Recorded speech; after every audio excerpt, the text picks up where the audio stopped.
Revelação, fé e teologia. Revelação, o que é isso? Quem considera a história da humanidade verifica que o homem é essencialmente religioso. Todo homem reconhece espontaneamente a soberania de um ser supremo. O Catecismo da Igreja Católica nos ensina, nos números 68 e 69, por amor Deus revelou-se e deu-se ao homem. Dá-se uma resposta definitiva e superabundante às questões que o homem se põe a si próprio sobre o sentido e o fim da sua vida. Deus revelou-se ao homem comunicando-lhe gradualmente o seu próprio mistério por ações e por palavras. Distinguimos dois tipos de religião. A religião natural dirige-se a Deus, reconhecido mediante a revelação natural. Com efeito, Deus dá-se a conhecer a todo homem, a todo ser humano, cristão ou não cristão, através de dois canais. O mundo com a sua ordem e harmonia, diz a sabedoria popular, todo relógio supõe um relojoeiro. Assim, o mundo, com a multidão de elementos que o compõem, leva-nos a admitir uma inteligência suprema que concebeu, criou e conserva todos esses elementos na sua interdependência natural. Já São Paulo ele observa isto, retomando a afirmação de um escritor do Antigo Testamento. O que se pode conhecer de Deus é manifesto entre eles, os pagãos, pois Deus o revelou a eles. Sua realidade invisível, seu eterno poder e sua divindade. Tornou-se inteligível desde a criação do mundo através das criaturas, de sorte que não tem desculpas. Segundo a carta aos Romanos, capítulo 1, versículo 19 seguintes, o livro da Sabedoria, capítulo 3, versículos 1 a 9, e também no Sabedoria, capítulo 14, versículos 15 a 17. Vemos, pois, que a existência de Deus, Criador de todas as coisas e fonte de todas as perfeições, está ao alcance da razão humana a ponto de ser professada pela própria filosofia. A consciência moral existente em todo homem na verdade, todos sentem dentro de si uma voz que incita, pratica o bem e evita o mal. Essa voz não é a projeção dos nossos sentimentos, pois muitas vezes ela fala, revelia nossa, remordendo-nos e incomodando-nos interiormente. É a voz de Deus, ou a marca do Criador, que nos fez para si, que desta maneira nos chama constantemente a voltarmos para Ele. Acontece que às vezes a consciência é mal formada ou violentada em tais casos, como se compreende, já não é a voz de Deus. Pois bem, na base da revelação natural de Deus, através do mundo e da voz da nossa consciência, constitui-se a religião natural.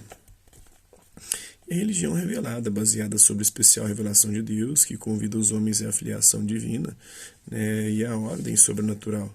Com efeito, Deus se manifestou a Abraão no século XIX a.C. e aos seus descendentes até Jesus Cristo, dando-lhes a conhecer o seu plano de salvação. Esse consiste em levar os homens à visão de Deus face a face, visto que tal dignidade ultrapassa as exigências da natureza humana. É chamada de ordem sobrenatural. Notemos que a ordem sobrenatural nada tem que ver com milagres e portentos. Implica um dom de Deus invisível, uma graça santificante que põe o cristão em íntima comunhão com o próprio Deus. O Concílio do Vaticano II refere-se a essa revelação especial de Deus que ocorreu mediante palavras e feitos na história do Antigo Testamento e atinge sua plenitude em Jesus Cristo. Aprove a Deus, em sua bondade e sabedoria, revelar-se a si mesmo e tornar conhecido o mistério de sua vontade, segundo a carta aos Efésios, capítulo 1, versículo 9, pelo qual os homens, por intermédio do Cristo, verbo feito carne, no Espírito Santo, têm acesso ao Pai e se tornam participantes da natureza divina, segundo Efésios, capítulo 2, versículo 18, e a segunda carta de Pedro, capítulo 1, versículo 4.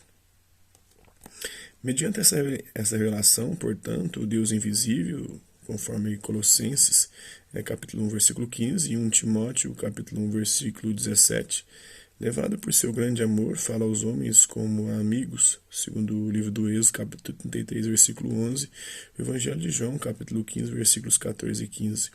E com ele se entretém, segundo Baruque, capítulo 3, versículo 38, para os convidar à comunhão consigo e nela os receber.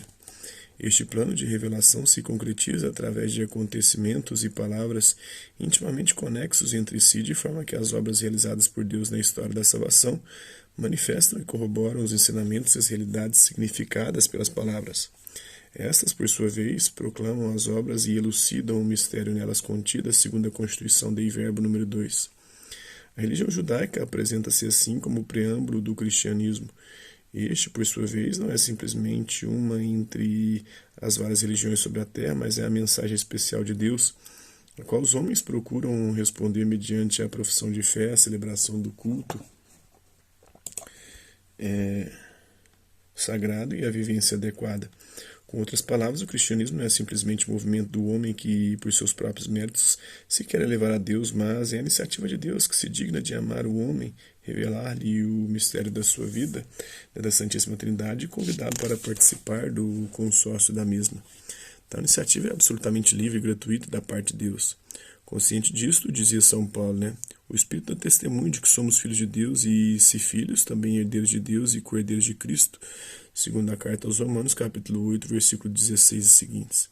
E São João, considerai com que amor nos amou o Pai, para que sejamos chamados filhos de Deus, e de fato somos, segundo a primeira carta de João, capítulo 1, versículo 3.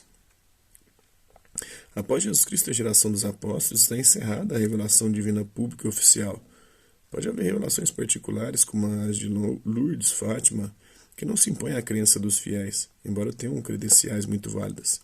De resto, nada acrescentam de novo aos artigos do credo, mas geralmente propõem exortações à oração e à penitência em desagravo dos pecados. A Igreja é cautelosa diante da notícia de alguma revelação particular, pois pode haver ilusão da parte dos mensageiros a tal propósito. O que ocorre na Igreja é o desdobramento das verdades reveladas, o qual se faz sob a ação do Espírito Santo. Este foi enviado por Jesus à Igreja para lhe recordar o que o Senhor disse e levá-lo à plenitude do sentido, segundo o Evangelho de João, capítulo 14, versículo 26. Assim, com o tempo, os cristãos compreenderam mais e mais o significado da Virgem Maria na obra da salvação, a questão do número dos que se salvam, o do batismo de desejo. Então é isso aí. Espero que vocês tenham gostado do vídeo. Quem curtiu, dá um like, quem não curtiu, dá um dislike. Hasta la vista, babies, e até a próxima.